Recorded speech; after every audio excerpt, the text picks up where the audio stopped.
Chapter 6, Mishnah 10. In the times of the Mishnah, it was common for bathhouses to have a mikveh on premises, besides the usual hot baths. The mikveh was designed with a drain to let out the used water, and a metal fixture in the shape of a cup was fitted over the opening of the drain. There was a hole with a stopper on the bottom of the metal fixture, so that the water would flow out of the drain when the stopper was removed. But when the stopper was in, the cover met the criteria for a vessel that would render its contents she'uven.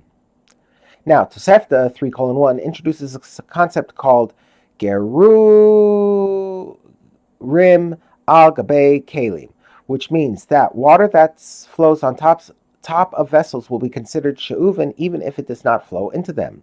Rosh 2:4 explains that because of this rule, a vessel that is set into a mikvah's floor will render the entire contents of the mikvah she'uven.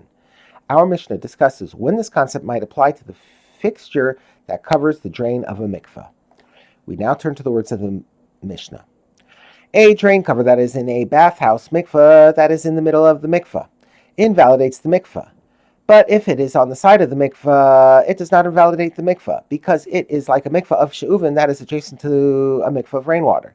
These are the words of Rebbe Meir. Since this drain cover is a vessel that makes water that flows into it she'uven, when it is set into the floor of the mikvah and the water in the mikvah is supported by it, it disqualifies all of the water in the mikvah. If it is set into the wall of the mikvah, however, only the water that flows into it will become she'uven, and all the rest of the water can be used for tevilah. This is because the she'uven in the drain cover only touches the water in the mikvah, and does not mix into it.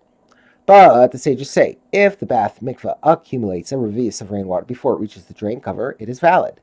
The sages hold that if the mikvah accumulated enough rainwater to perform tevilah before it became supported by the drain cover, it will not be disqualified.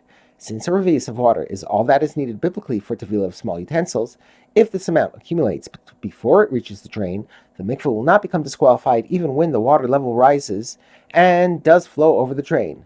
But if not, the mikvah is disqualified, i.e., if the water reaches the drain before a revius is accumulated, the entire mikvah will be disqualified.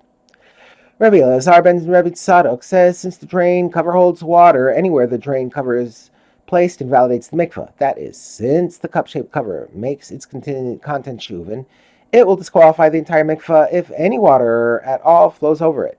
It makes no difference if the cover is set into the floor or the wall, or whether or not a revius of water accumulates before reaching the cover. In all cases, the mikvah will become disqualified.